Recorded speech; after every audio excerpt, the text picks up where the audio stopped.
L'espoir dans un monde certain trouve un sens au chaos de la vie. C'est le message de ce jour et je vous remercie d'avoir capté cette chaîne et d'être fidèle. J'espère que vous vous êtes abonné et que vous avez décidé de partager ce message avec vos proches. Permettez-moi de prier avec vous avant de commencer. Seigneur grand Dieu, toi qui nous as révélé à travers ta parole ce qui doit arriver, nous t'invoquons afin que tu prennes possession de nous. Nous te supplions de faire taire tous les bruits, que tu fasses silence dans notre cœur, dans notre âme, et que toi seul tu puisses nous parler, que nous puissions être touchés, transformés par toi, et que nous soyons préparés pour l'éternité au nom de Jésus-Christ. Amen. Chers amis, je suis très content de vous accueillir dans cette saison des messages cosmiques. Et dans ce premier épisode, l'espoir dans un monde incertain trouve un sens au chaos de la vie. Eh bien, choisissez un seul mot pour décrire la mentalité de cette génération. Que serait-il? Une grande partie penserait probablement à l'incertitude. Nous sommes de plus en plus nombreux à faire face à l'incertitude de l'avenir.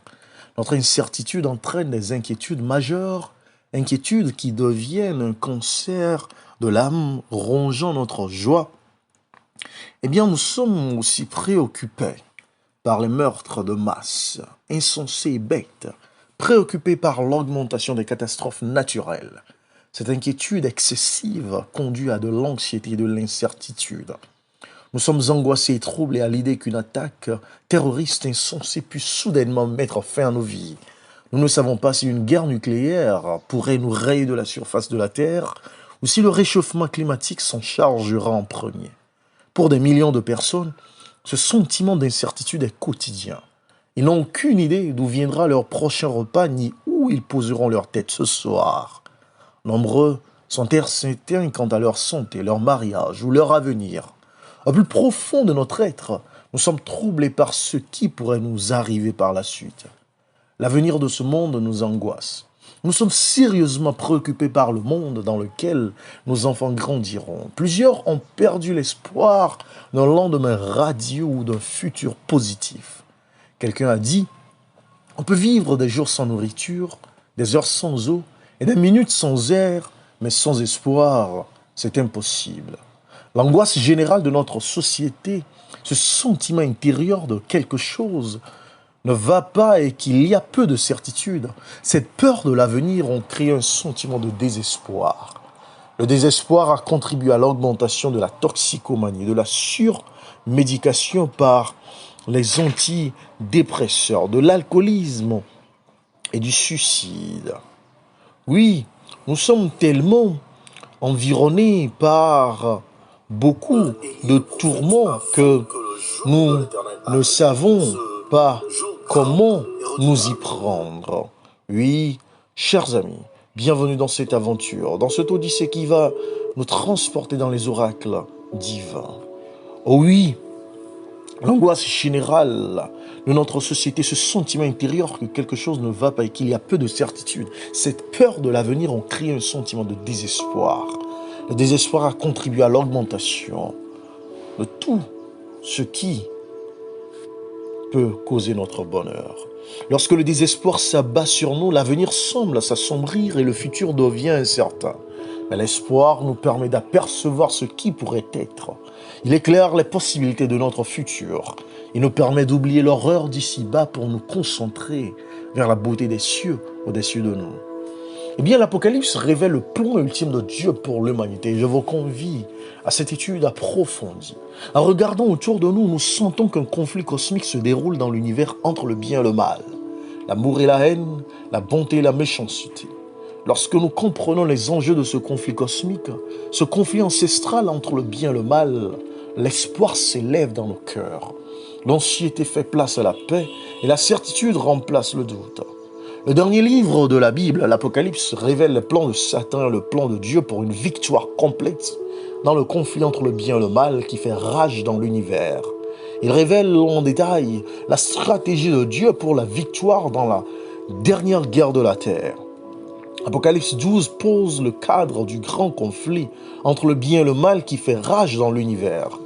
La dernière grande bataille sur Terre dans la guerre cosmique est ici décrite. Eh bien, cette étude nous présente 4 étapes, depuis le début de la bataille dans le ciel jusqu'à la fin de la bataille sur Terre. Eh bien, quelle est la première étape? Il s'agit de la bataille pour le trône.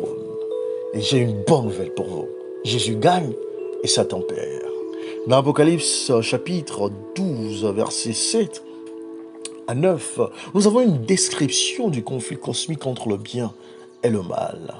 Retenez alors que je vous lis ces passages ce qui vous frappe. Il y eut alors une bataille dans le ciel. Michel et ses anges combattirent contre le dragon.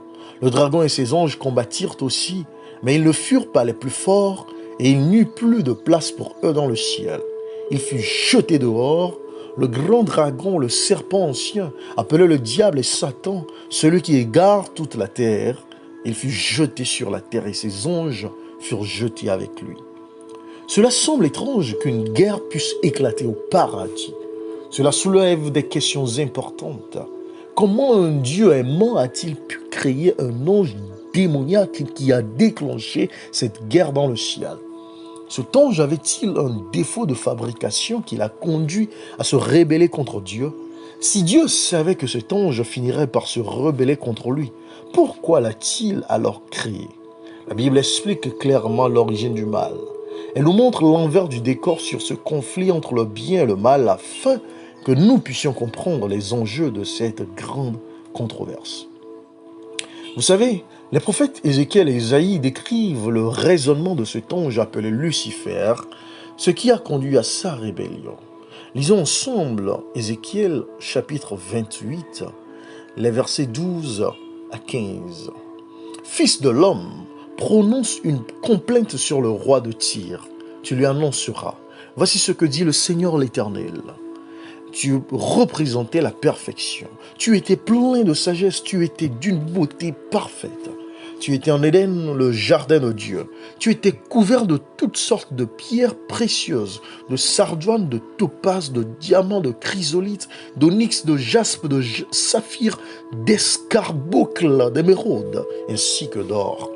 Tes tambourins et tes flûtes étaient à ton service, préparés pour le jour où tu as été créé. Tu étais un chérubin protecteur aux ailes déployées. Je t'avais installé et tu y étais sur la sainte montagne de Dieu. Tu marchais au milieu des pierres étincelantes. Tu as été intègre dans ta conduite depuis le jour où tu as été créé, et ce, jusqu'à ce qu'on trouve de l'injustice toi. Ésaïe chapitre 14 nous éclaire encore plus, à partir du verset 12 jusqu'au verset 24. Lisons ensemble. Comment es-tu tombé haut du ciel, astre brillant, fils de l'aurore? Te voilà abattu par terre, toi qui terrassais les nations. Tu disais dans ton cœur, je monterai au ciel, je hisserai mon trône au-dessus des étoiles de Dieu et je siégerai sur la montagne de la rencontre à l'extrême nord. Je monterai au sommet des nuages, je ressemblerai au Très-Haut. Pourtant, tu as été précipité dans le séjour des morts, dans les profondeurs de la tombe. Ceux qui te voient te fixent du regard, ils t'examinent avec attention. Est-ce bien cet homme-là qui faisait trembler la terre, qui ébranlait des royaumes, qui rendait le monde pareil à un désert, qui dévastait ses villes et ne relâchait pas ses prisonniers? Tous les rois des nations, oui tous, reposent dans la gloire, chacun chez lui. Mais toi, tu as été jeté loin de ton tombeau comme un rejeton méprisé. Ton linceul, ce sont des morts transpercés par l'épée et précipités sur les pavés d'une tombe. Tu es pareil à un cadavre qu'on piétine. Tu ne partages pas un tombeau avec eux, car tu as détruit ton pays, tu as provoqué la mort de ton peuple. On ne mentionnera plus jamais la descendance des méchants. Préparez le massacre des fils à cause de la faute de leur père, qu'ils ne se relèvent pas pour conquérir la terre et couvrir la surface du monde de villes. Je me dresserai contre eux, déclare l'Éternel, le Maître de l'univers. Je supprimerai le nom et le reste de Babylone, leurs enfants et petits-enfants, déclare l'Éternel. Je ferai d'elle le domaine du hérisson est un marécage, et je la balayerai à l'aide du balai de la destruction, déclare l'Éternel, le Maître de l'univers. L'Éternel, le Maître de l'univers, en a fait le serment. Oui, tout se passera comme je l'ai projeté. Ce que j'ai décidé s'accomplira. Donc voici la réponse aux questions qui pourraient surgir dans votre esprit par rapport à l'origine du mal. Dieu n'a pas créé un diable. Il a créé un être d'une brillance éblouissante, un ange non déchu nommé Lucifer. Cet être angélique qui a été créé parfait, sans défaut ni imperfection. Il a été créé avec le pouvoir de choisir, la liberté de prendre des décisions morales. Si vous enlevez la liberté de choix, vous enlevez la capacité d'aimer.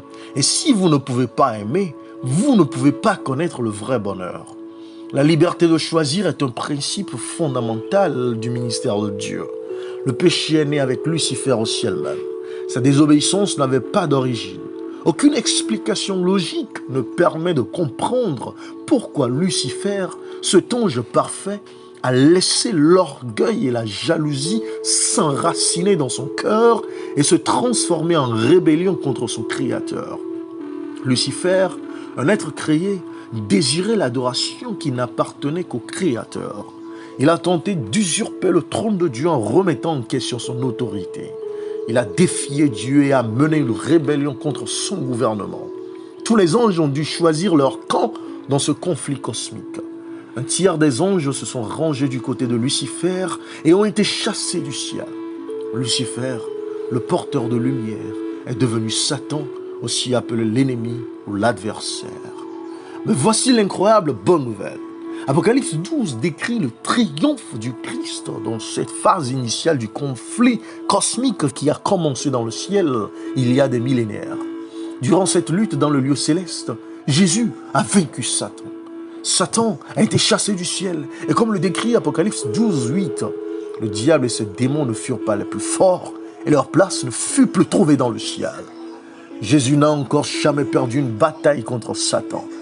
Dans cette première partie du conflit entre le bien et le mal, Jésus a gagné et Satan a perdu. Au cours des âges, Satan a attaqué vicieusement le peuple de Dieu. Il y a eu des défaites temporaires selon le plan divin, mais Dieu a toujours eu un plan parfait pour vaincre les forces du mal et triompher des principautés et puissances de l'enfer. Même dans le jardin d'Éden, lorsqu'Adam et Ève ont écouté les mensonges de Satan et désobéi à Dieu, apportant sur la race humaine la maladie, la souffrance, le chagrin et la mort, Dieu a promis d'envoyer le Messie qui finirait par écraser la tête du serpent et vaincre ainsi Satan sur la croix. C'est ce que nous lisons dans Genèse chapitre 3, verset 15, où il est écrit « Je mettrai l'hostilité entre toi et la femme, entre ta descendance et sa descendance. Celle-ci t'écrasera la tête et tu le blesseras le talon. » Ensuite se passe une autre scène. Suivez-moi. Satan attaque Jésus et Jésus gagne, Satan perd. Dans cette deuxième partie du conflit consigné dans Apocalypse chapitre 12 versets 4 et 5, Satan concentre son attention quelque part. Quelqu'un fait l'objet de ces attaques vicieuses. Lisons plutôt. Apocalypse chapitre 12 versets 4 et 5. Sa queue entraîna le tiers des étoiles du ciel et les jeta sur la terre. Le dragon se plaça devant la femme qui allait accoucher et afin de dévorer son enfant dès qu'il serait né. Elle mit au monde un fils, un enfant mâle qui doit diriger toutes les nations avec un sceptre de fer et son enfant fut enlevé vers Dieu et vers son trône. Devant la femme se tient un grand dragon rouge feu. Il attend afin de dévorer son enfant dès qu'il serait né. Lisons-nous au verset 4. Il s'agit clairement d'une image de ce qui s'est passé à la naissance de Jésus à Bethléem. Utilisant le roi Hérode comme agent, Satan a essayé de tuer l'enfant Jésus dès sa naissance.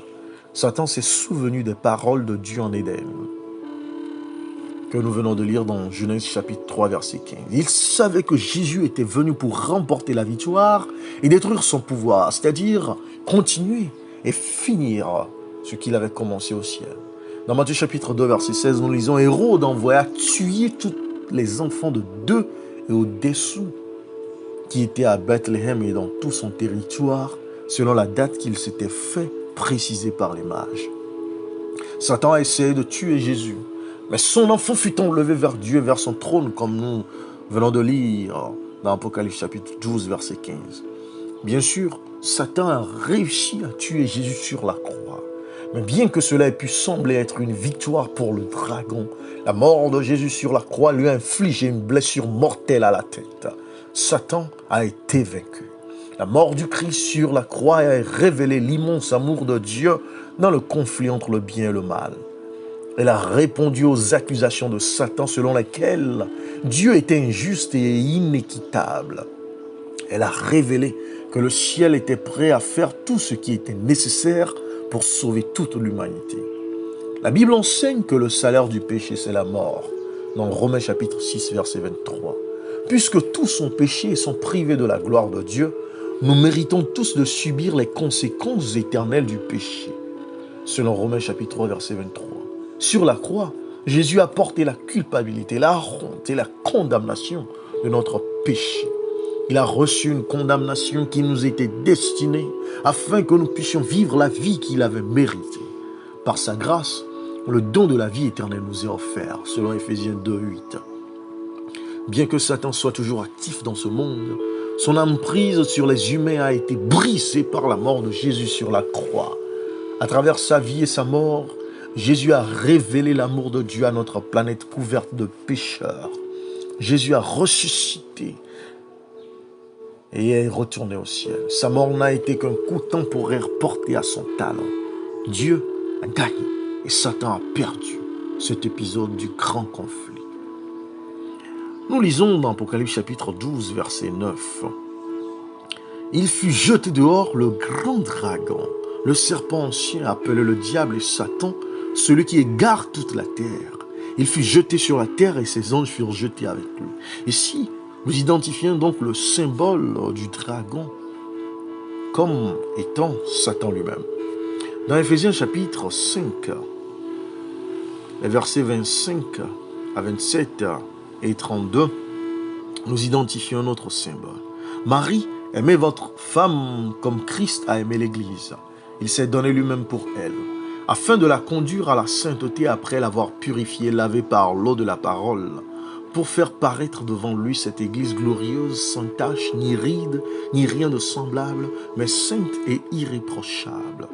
Le verset 32, ce mystère est grand, et je dis cela par rapport à Christ et à l'Église. Donc, la femme est un symbole de l'Église.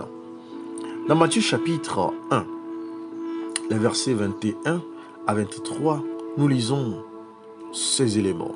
Elle mettra au monde un fils et tu lui donneras le nom de Jésus, car c'est lui qui sauvera son peuple de ses péchés. Tout cela arriva afin que s'accomplisse ce que le Seigneur avait annoncé par le prophète. La Vierge sera enceinte, elle mettra au monde un fils et on l'appellera Emmanuel, ce qui signifie Dieu avec nous. Donc le fils représente Jésus. Qu'en est-il du verge de fer? Dans Somme chapitre 2, les versets 7 à 9, nous sommes éclairés. Lisons ensemble. Je veux proclamer le décret de l'Éternel. Il m'a dit, tu es mon fils, je t'ai engendré aujourd'hui. Demande-le-moi et je te donnerai les nations en héritage, les extrémités de la terre en possession. Tu les briseras avec un sceptre de fer, tu les briseras comme le vase d'un potier. Dans la Bible, la verge est un symbole de domination ou du pouvoir. Une verge de fer est le symbole d'un pouvoir incassable, tout-puissant et invincible. Jésus a affronté toutes les tentations que nous connaissons et en est sorti vainqueur. Le diable est un ennemi vaincu. Le Christ a triomphé à travers sa vie, sa mort et sa résurrection. Puisque Jésus a déjà vaincu le diable sur la croix du Calvaire, nous pouvons aussi être victorieux. Que ce soit sur le péché, que ce soit sur les dettes, que ce soit sur les crises, que ce soit sur les conflits, que ce soit sur les calamités, les persécutions, les entraves à notre progrès. Nous pouvons être aussi victorieux. La victoire du Christ sur le dragon était complète, mais le grand conflit entre Christ et Satan n'est pas encore terminé. Satan a été vaincu à la croix, mais la bataille fait toujours rage. L'agneau est une figure centrale du livre de l'Apocalypse. L'agneau de Dieu, notre sauveur parfait, qui a donné sa vie dans un sacrifice parfait, est mentionné 28 fois dans le livre de l'Apocalypse. Lorsque nous acceptons par la foi ce que le Christ a fait pour nous, notre dette est annulée et nos péchés sont pardonnés. Si nous sommes pardonnés, il n'y a rien dont nous puissions être accusés. Jésus a surmonté ce que le péché et le mal pouvaient lui faire de pire et a vaincu pour toujours. Il s'est attaqué au mal et l'a vaincu. Lorsque nous acceptons Jésus par la foi, sa victoire est la nôtre. Dans cette deuxième partie, Jésus gagne et Satan perd. Scène 3. Satan attaque au Moyen-Âge. Au cours des premiers siècles qui ont suivi la mort du Christ, l'Église chrétienne a connu une croissance rapide. Le livre des Actes des Apôtres nous dit que des milliers de convertis ont accepté Christ et que, malgré l'oppression, les moqueries, la persécution et le martyre, ces croyants sont restés fidèles aux vérités de la parole de Dieu. Au IVe et Ve siècle, l'Église et l'État se sont unis en Europe. Les vérités bibliques ont été compromises. Une persécution féroce s'en est ensuite. Ceux qui refusaient d'accepter les enseignements de l'Église du Moyen-Âge étaient fortement persécutés. Tout cela a été révélé dans le livre de l'Apocalypse. Lorsque nous lisons le 12e chapitre, les versets 6 et 13 à 16. Quant à la femme, elle s'enfuit dans le désert où Dieu lui avait préparé une place afin d'y être nourrie pendant 1260 jours. Quand le dragon vit qu'il avait été précipité sur la terre, il poursuivit la femme qui avait mis au monde l'enfant mâle. Mais les deux ailes du grand aigle furent données à la femme, afin qu'elle s'envole au désert vers l'endroit où elle doit être nourrie un temps, des temps et la moitié d'un temps, loin du serpent. Alors le serpent vomit de sa gueule comme un fleuve d'eau derrière la femme, afin qu'elle soit entraînée par le courant. Mais la terre secourut la femme. Elle s'ouvrit et engloutit le fleuve que le dragon avait lancé de sa gueule. Voyez-vous tout ce qui est décrit? Est-ce que vous imaginez un peu, en observant ces versets, ce que cela représente? Allons voir la signification de cette période d'Apocalypse chapitre 12, les versets 6, 13 et 14, en les comparant avec Nombre chapitre 14, verset 34 et Ézéchiel chapitre 4, verset 6. Nombre 14, verset 34. Vous avez mis 40 jours à explorer le pays, vous supporterez donc les conséquences de vos fautes pendant 40 ans, une année pour chaque jour. Ainsi vous saurez ce que c'est que d'être privé de ma présence. Ézéchiel chapitre 4, verset 6, nous dit ceci. Une fois cette période terminée, tu te coucheras encore, cette fois-ci sur le côté droit, et tu porteras la faute de la communauté de Juda pendant 40 jours. Je te fixe un jour par année. Dans les prophéties de Daniel et d'Apocalypse, un jour est égal à une année littérale. Par conséquent, 1260 jours équivalent à 1260 ans. Le Moyen-Âge a commencé en 738 et s'est poursuivi jusqu'en 1798. Le peuple de Dieu a dû s'envoler dans le désert afin de pouvoir adorer Dieu en vérité et en paix. Pendant les longs siècles du Moyen-Âge, l'Église et l'État se sont unis. Les chrétiens fidèles à la Bible ont été persécutés pour leur engagement consciencieux envers les enseignements de la parole de Dieu. Des millions de personnes ont été martyrisées pendant cette période parce qu'elles obéissaient à Dieu et à sa parole plutôt qu'aux traditions et aux rituels de l'Église et de l'État. Ils ont été martyrisés pour la cause du Christ. Apocalypse 12, 11 déclare « Ils l'ont vaincu à cause du sang de l'agneau et à cause de la parole de leur témoignage, et ils n'ont pas aimé leur vie jusqu'à craindre la mort. » Les croyants ont vaincu les ruses du malin par la foi dans le sacrifice expiatoire du Christ pour leurs péchés. En Christ, ils sont libérés de la culpabilité et de l'emprise du péché. Ils ne sont plus esclaves de leur nature pécheresse. Sa grâce les a libérés. Ils ont vaincu par le sang de l'agneau. La victoire du Christ sur Satan à la croix devient leur victoire. Leur vie est un témoignage vivant de sa grâce. Et jour après jour, ils témoignent de son amour. Il a vaincu la mort, de sorte que toute crainte a disparu. Leur témoignage est dénué de toute crainte, car ils servent le Christ qui a vaincu la mort elle-même. Par moments, le déluge que Satan a envoyé pour les détruire semble être sur le point de les submerger. Mais Dieu a protégé son peuple. Au verset 16, l'Apocalypse chapitre 12, nous lisons « La terre ouvrit sa bouche et engloutit le fleuve que le dragon avait lancé de sa bouche. » Vers la fin des 1260 années passées dans le désert, un nouveau monde a été découvert. L'Amérique est devenue un endroit où ceux qui étaient persécutés pour leur foi pouvaient trouver refuge. C'est là que le fleuve du diable fut englouti. La terre secourut la femme. Dieu a gagné et Satan a perdu. Mais Satan avait toujours l'intention de poursuivre cette grande controverse. Dans Apocalypse chapitre 12, versets 6 et 14, vous pouvez voir des indices par rapport à votre vie de chrétien. Que ce soit face aux calamités, aux chaos, aux catastrophes, aux persécutions, aux trahisons, aux calomnies, à la médisance, à la trahison ou à la traîtrise, vous pouvez en retirer des encouragements. Notez les phrases « un lieu préparé par Dieu ». Ensuite, la femme s'enfuit dans le désert afin qu'elle y fût nourrie. Et la terre secourut la femme. Pendant le Moyen-Âge, bien que beaucoup de ceux qui défendaient la vérité de la parole de Dieu aient été martyrisés, Dieu a miraculeusement préservé un groupe de croyants fidèles pour témoigner de son amour et de sa grâce. Il fortifiera également chacun d'entre nous, chers amis, lors des attaques de Satan.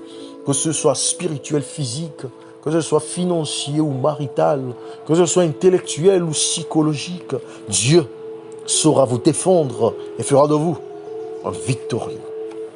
Chaque fois que le diable attaque un enfant de Dieu, Dieu lui fournit un lieu de refuge. Le Christ nous a appelé à la victoire, pas à la défaite, au triomphe, pas à la perte, au succès, pas à l'échec. La prochaine scène qui se déroule nous montre comment Satan attaquera violemment le reste, le peuple fidèle de Dieu des derniers jours.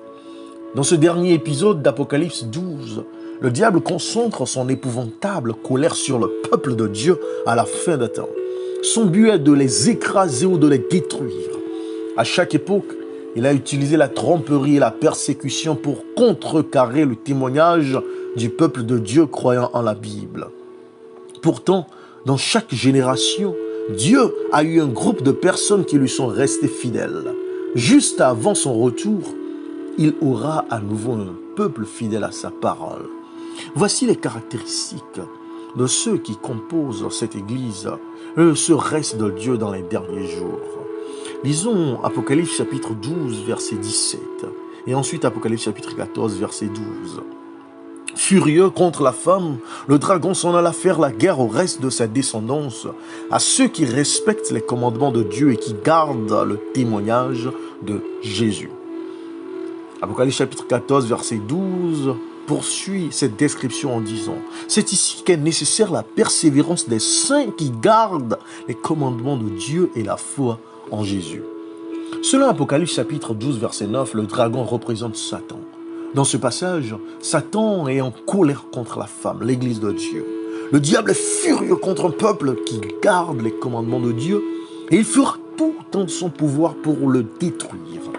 Tout au long de l'histoire du salut, dans le grand conflit entre le bien et le mal, Dieu a toujours eu un peuple qui lui est resté fidèle.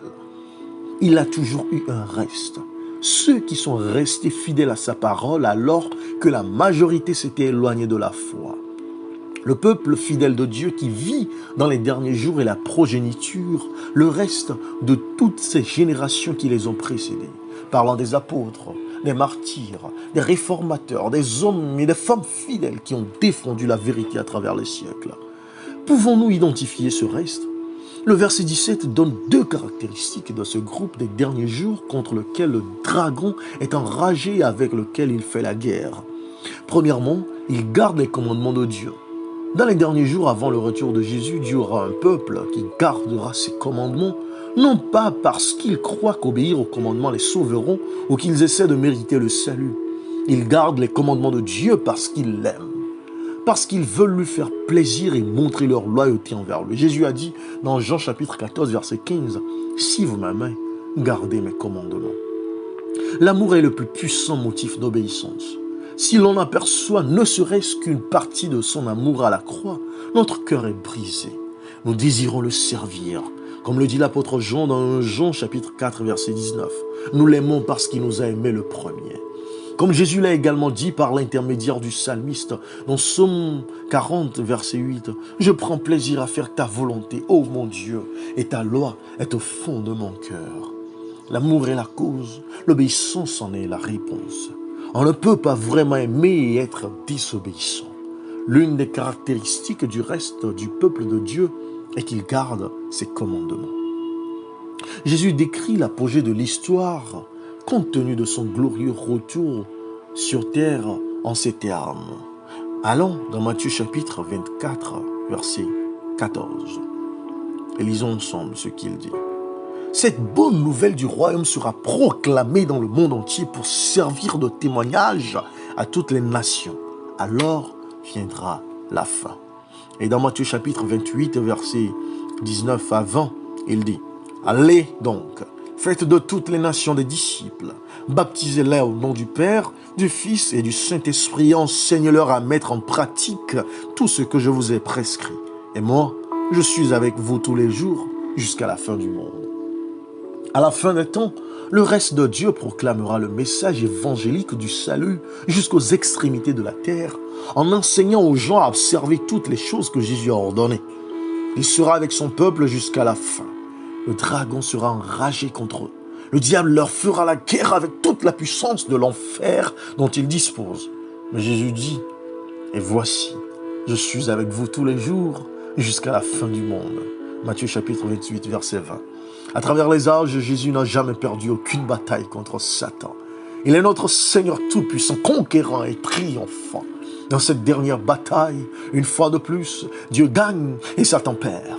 La question centrale de cette guerre finale est, qui a notre loyauté? Où est notre allégeance?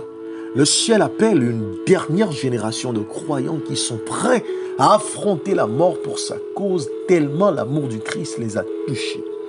Ils sont rachetés par sa grâce, engagés dans ses desseins, dotés de la puissance de son esprit et obéissant à ses commandements. Notre monde se dirige vers une terrible crise. Nous sommes sur le point d'entrer en collision. Mais voici l'incroyable bonne nouvelle. Nous sommes du côté des vainqueurs.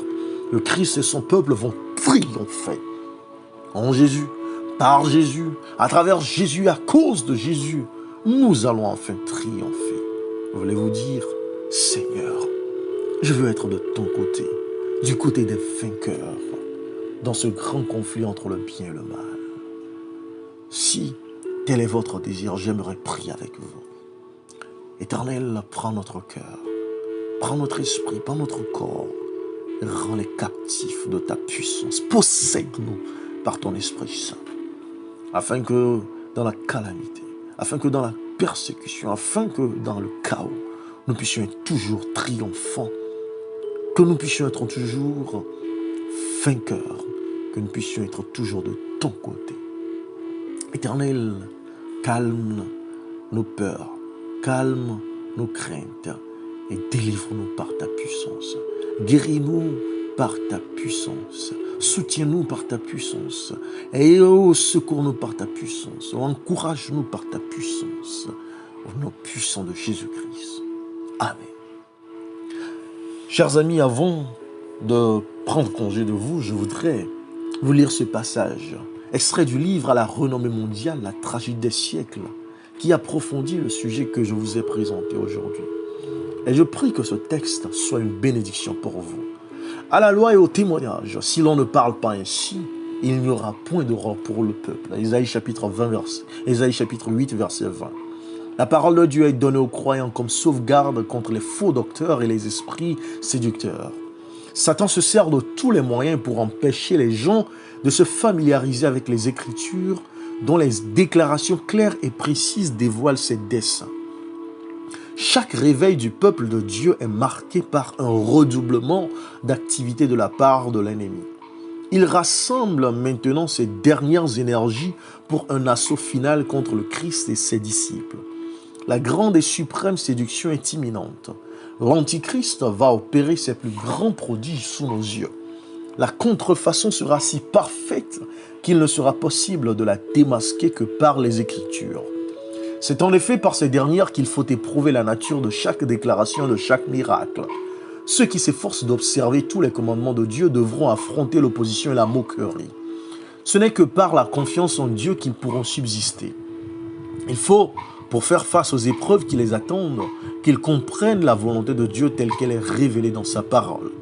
Ils ne pourront honorer l'Éternel que dans la mesure où ils auront une juste conception de son caractère, de son gouvernement et de ses desseins, et où ils se conformeront à ces derniers. Seuls ceux qui se seront fortifiés par l'étude des Écritures pourront subsister au cours du dernier conflit. Chacun devra résoudre cette question vitale. Obéirai-je à Dieu ou aux hommes? L'heure décisive est imminente. Nos pieds reposent-ils sur le rocher immuable des Écritures? Sommes-nous prêts à défendre la défense des commandements de Dieu et de la foi de Jésus? Peu avant sa crucifixion, le Sauveur annonça à ses disciples qu'il serait mis à mort et qu'il ressusciterait. Des anges étaient prêts à graver ces paroles dans le cœur des croyants. Mais comme ils attendaient un règne temporel et l'affranchissement de la puissance romaine, ils ne pouvaient supporter la pensée que celui en qui étaient concentrées toutes leurs espérances dut subir une mort ignominieuse. Les paroles dont ils avaient le plus besoin de se souvenir furent bannies de leur esprit, et lors de la crise, la mort de Jésus les trouva aussi peu préparés que si le Maître ne les en eût jamais prévenus. Or, l'Écriture nous révèle aussi clairement l'avenir que les paroles de Jésus l'avaient fait pour les disciples. Les événements de la fin d'un temps de grâce et la préparation en vue du temps de détresse nous sont clairement annoncés. Mais une foule de gens ne comprennent pas mieux ces choses que si elles n'avaient pas été révélées. Satan veille à effacer toute impression qui pourrait rendre les hommes sages à salut, et le temps de détresse les trouvera non préparés. Quand Dieu envoie au monde des messagers si importants qu'il les présente par des anges volants au milieu du ciel, il exige que toute personne douée de raison y prenne garde. La tragédie des siècles, pages 524 et 525. Voici présenté pour vous le premier épisode du message des 3 anges d'Apocalypse chapitre 14, où le premier ange dit « Craignez Dieu et donnez-lui gloire, car l'heure de son jugement est venue, et adorez celui qui a fait le ciel et la terre et la mer et les sources d'eau. » Dans Apocalypse chapitre 14, verset 7. Au deuxième ange de renchérir, elle est tombée, Babylone la grande, qui a approuvé toutes les nations du vent de la fureur de son impudicité. Apocalypse chapitre 14, verset 8. Au troisième ange de dire « Si quelqu'un adore la bête et son image, et reçoit une marque sur son front ou sur sa main, il boira lui aussi du vin de la fureur de Dieu. » C'est ici la persévérance des saints qui gardent les commandements de Dieu et la foi de Jésus. Apocalypse chapitre 14, versets 9, 10 et 12. Que Dieu vous bénisse et à très bientôt.